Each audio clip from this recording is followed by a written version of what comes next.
I live in El Paso, Texas. I can have one foot in the United States and one foot in another country at the same time. I live on the front lines. I work on the front lines. My name is Cynthia R. Lopez, and I am an immigration attorney. I was receiving several calls from the media asking about the influx of people coming into the country. Why are they all coming? Why are they all being released? Nearly every day of my life, I see a client with physical or emotional scars. How could I possibly begin to answer all these questions and correct all the misconceptions without first telling you the full story?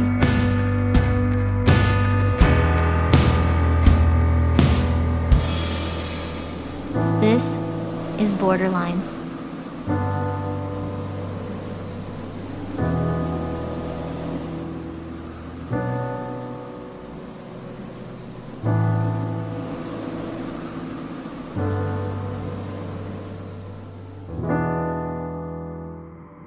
So my name is Cynthia R. Lopez. I was born in El Paso, born and raised in El Paso. I left when I was 18 to go to Loyola for undergrad in Chicago. And then I loved Chicago so much that I wanted to stay, so I went to DePaul in Chicago also. My family has kind of always been involved in immigration law. My mom was actually the first female translator. She was always involved in immigration. My aunts, my uncles were always kind of involved in immigration. And when I wasn't finding anything in Chicago, I decided to come back to El Paso and open my own practice. And so I wanted to start getting involved in immigration. I'd taken a little bit of immigration in law school, and I always really liked it. So I decided to move back to El Paso, open my own practice here. You know, there's a lot of trust with a client. You know, I trust them, they have to trust me. Well, one of the big things I really do is I'm just honest with them. I tell them the truth of what I can do and what I can't do, and then it's kind of in their hands what they want to do, if they want me to represent them or not. That's all that I really can do. So it's not necessarily a thing of picking them. It's more in their hands than it is necessarily in mine. ¿Nos puedes decir poquito de lo que sucedió en México, que tuvieron que salir de allí? Sí, pues cuando vinimos con mi papá, cuando vinimos yo y mi esposo con mi papá, fue porque lo amenazaron a él de muerte. Tuvimos que encontrar una salida y la única era pues venir para este lado. Fuimos para el puente y pedimos asilo, pedimos ayuda. Estar acá, mi esposo y a mí. No, en realidad ya nos dijeron que no, pues que mi esposo no le iban a dar ningún permiso para poder estar acá. Y pues les dijimos que corríamos peligro allá porque había una amenaza contra mi papá y su familia, y pues nosotros éramos su familia. Nos dijeron que no y pues firmamos la salida voluntaria, mi esposo y yo, y mis papás se quedaron. ¿Te llevaron enfrente a un juez? No. ¿Te dieron oportunidad de sacar abogado? Pues en realidad no. Ok, ¿y qué sucedió cuando regresaron? Volvimos para donde vivíamos, no teníamos dónde más ir, y duramos ahí unos meses. There's a lot of misconceptions about the asylum cases and what's going on. Asylum, if you are in your country and you're fear of death, fear of threat, that doesn't necessarily mean that you qualify for asylum. There's a lot of other things that you have to show in order to win an asylum case. I feel like the unfortunate thing is that there's not a lot of people that qualify for asylum. Asylum is supposed to be something that protects people. That's how I see it as. Many times when people come here because they're seeking asylum, they're choosing the United States to seek asylum because they have immediate family members here.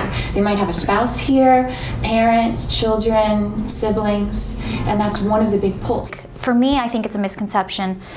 I want to know what your experience is with people saying that they're coming in because they think they're going to get permits, or people coming in because they just want to work. Okay, no, I have not seen that at all. I mean, I hear about that, and in the news, there seems to be a strong amount of misinformation. What we find more than anything else is that you have families that wait too long to try to look for an alternate solution because they have no idea what's available to them. And what I see in my work is that you will have a family that has one family member after another killed.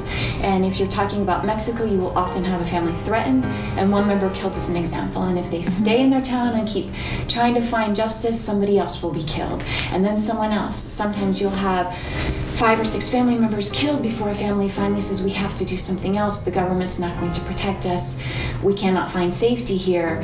And then they'll just come to the bridge and say, I've got to get across. I have family on the other side. Please let me in. Many people have never heard the word asylum. They don't know anything about asylum. Duramos ahí unos meses y era un día normal. Pensamos que podíamos seguir viviendo allí. No teníamos a dónde más ir. Y un día en la tarde estaba mi esposo afuera de la panadería de sus papás. Y llegaron unos hombres armados y se lo llevaron. Estaban sus papás con él y todo, y nadie pudo hacer nada. Nadie pudo hacer nada y se lo llevaron. Llamamos a los soldados que supuestamente cuidan el pueblo y ellos dijeron que ellos no podían hacer nada, que ya se lo habían llevado y que ya no podían hacer nada. Pues Corre es un pueblo chico y empezó la gente a ir ahí y decirnos que en otro pueblo cercano había unos cuerpos tirados a la orilla de la carretera. Sabíamos que se habían llevado a mi esposo y pues rápido fuimos. Y sí, ahí estaba él, eran 4 cuerpos, estaban a la orilla de una carretera y estaban muertos todos, como si los fueran fusilado allí a la orilla de la carretera. Pues tenía sus manos en la cara y tenía balazos en la cara. Pues ahí estaba él, yo corrí para con él porque tenía esperanza de que no fuera, pero pues ya no pudimos hacer nada.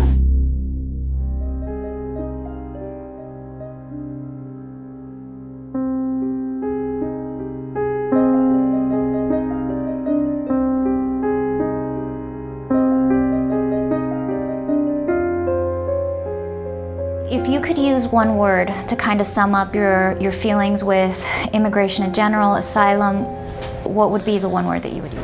Desperation. It's beyond frustration to see that people are being sent back to their deaths. And there are far more people than those 5 children from Honduras that they've covered that we've sent back to their deaths in the past 5-10 years as this violence has increased in Central America and Mexico, which is clearly tied to our own addiction issues here. And so for us to pretend that there should be an imaginary line that divides us from pain that's very definitely tied to our habits, I think is unfair and not at all realistic. And I don't think that it is okay for us to be sending people back to their deaths. Después de que mataron a mi esposo, pues seguí viviendo allí, no tenía otro lugar donde ir. Todos los días mataban a alguien, ya casi no había nadie ahí. ¿Y qué sucedió que tuviste que tomar esa decisión salir? Cuando tuve que venirme fue porque fueron a mi casa.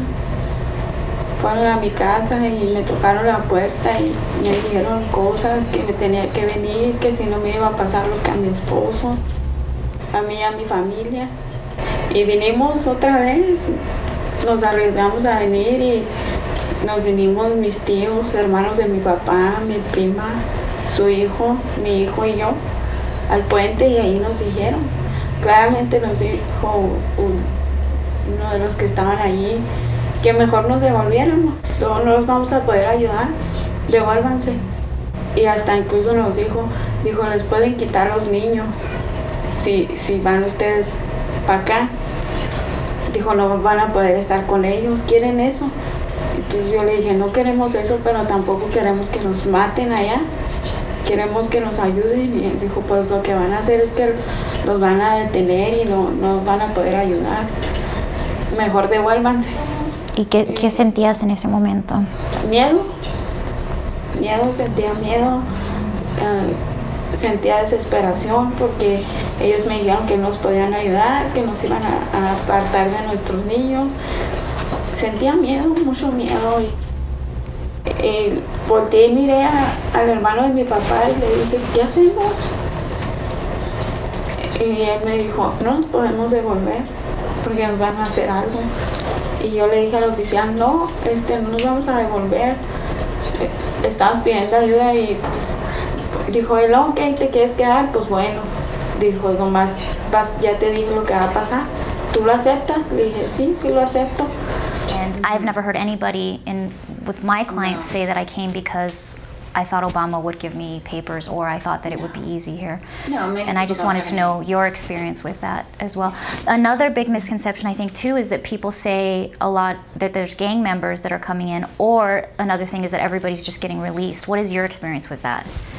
I have not dealt with gang members coming in. I've dealt with people fleeing gang violence, but there's nowhere in the country where there's safety. It's a country the size of Massachusetts. And I think sometimes when people think of a country, our education system doesn't always do the best job of giving us a good idea of geography. Yeah. And I think that when people are reporting, it would help if they would report on the size of Honduras, the size of El Salvador, the size of Guatemala, and compare it to some of our states. And I think that might help people have a better conception of why it's so difficult to try to find a safer place within their own country. It's usually impossible. Are there any other misconceptions that you think the media is getting about these people coming in from Central America, Honduras, El Salvador that you would like to address? Yes, I think that I keep hearing over and over again that it's still economic migrants. It's not what I'm seeing. What I am seeing, and I'm soon going to be going down to the southern border of Mexico to visit as well. There are shelters there where people come in. And what you see consistently there are people who have been tortured, people who have been threatened, people who have lost loved ones. There have been over 100,000 people murdered in Mexico. And many of those murders are just as graphic. You can find video of Mexicans having their heads cut off, of reporters' bodies being cut into pieces and dumped in a river. That's happening in Mexico. But when Mexicans are fleeing, we're immediately accusing them of trying to take advantage of something or being economic migrants and ignoring the very real violence that is a huge issue for so many people. Y ahí sí nos trataron mal. Ahí sí nos trataron mal porque nos arrebataron los zapatos, estaba haciendo mucho frío. Yo les pedí agua para mi niño. En ese entonces mi niño tenía 4 meses. Yo le pedí agua a una oficial mujer que si me daba agua para la tetera del niño y ella me dijo que no, que agarrara agua de allí del inodoro y no me quiso dar agua y ya nos llevaron al centro de detención donde llamaron ya a mi papá, pues quién se podía hacer cargo de nosotros y fue mi papá por nosotros. Y aunque lo que sucedió la primera vez que habías entrado, que estabas detenida, sabiendo que eso podía suceder otra vez, ¿todavía tomaste la decisión? Sí, todavía tomé la decisión por seguridad de mi hijo. Yo no pensaba en mí, en ese momento no pensaba en mí, en ese momento pensaba en mi niño porque me tenía nomás a mí con él. Mis papás estaban acá y yo no pensaba en nada más que no fuera a pasar algo. Y dije, si se tiene que separarme de él, pues ni modo, pero estar bien. Y no me importó que me dijeran eso. Y también cuando llegué allí al centro de detención me dijeron que como yo ya había firmado una deportación, antes una salida voluntaria, que si yo salía que me podían dejar ahí otra vez. Y yo le dije que sí, que estaba bien, que nada más dejara que mi papá se llevara a mi niño. Y ya llegó otro oficial y hablaron y ya de rato salió y me dijo, está bien, te voy a dejar salir por el niño. Y así fue como me dejaron salir con mis papás después de que ya tenía 2 años que no los miraba y que no estaba con ellos.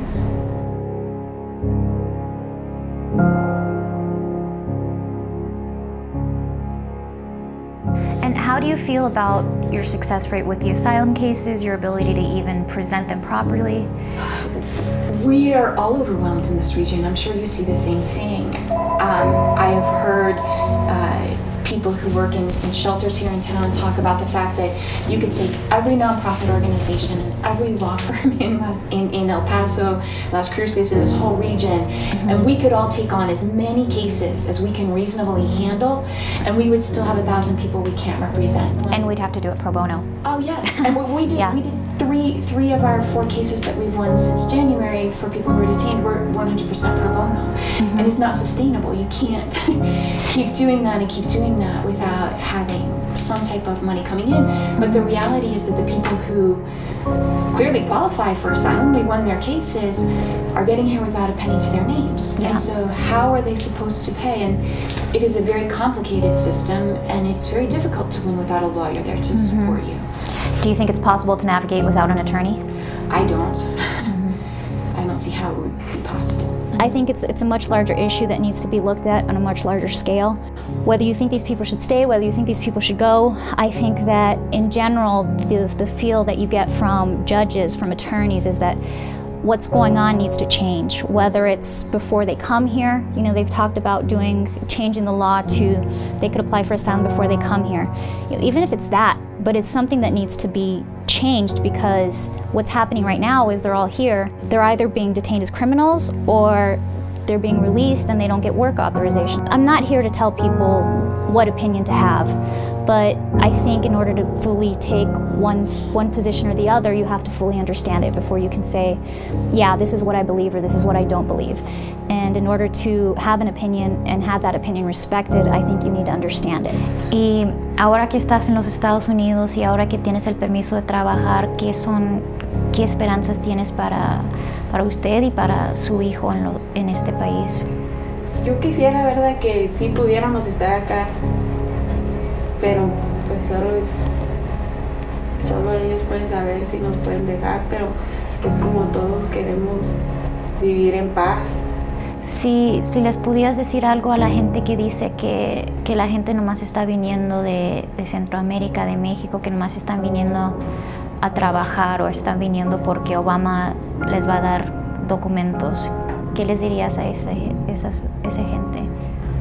Pues en verdad no venimos porque así como queremos venir, queremos ir a Estados. Me imagino toda la gente que nos hemos venido por la violencia, no es porque queremos un sueño americano, nos venimos porque queremos salvarnos, queremos estar vivos.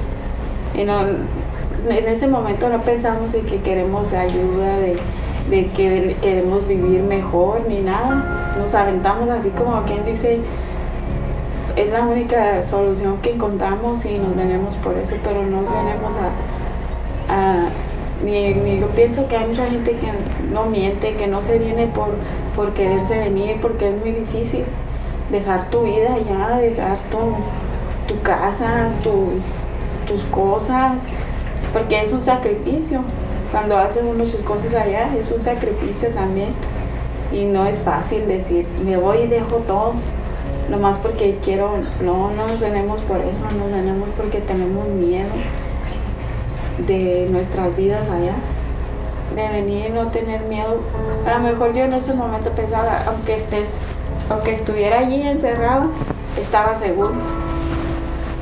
Pensaba, estoy viva y estoy segura aquí, nadie me va a venir y me va a hacer nada. Yo pienso que sí hay una esperanza de que podamos estar acá bien.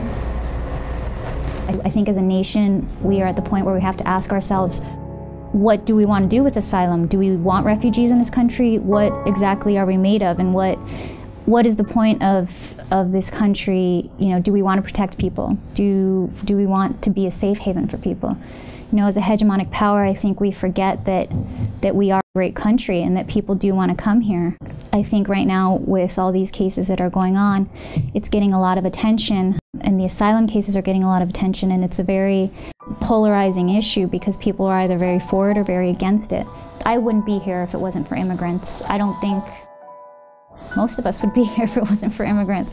So, you know, we kind of need to ask ourselves the question, is it worth it holding on to the fear of what can happen? There's always a group that people want to hate. You know, whether it was Irish, whether it was Chinese, whatever. We've gone throughout history, there are groups that we want to hate. But at the end of the day, that's what made America, and that's what we are. So I think there comes a point when we need to ask ourselves, just personally, is it worth it to me to hold on to my fear and my hatred? Because I think that's what keeps people from moving on or accepting the reality of the situation. And we as a country, who are we? What makes America America?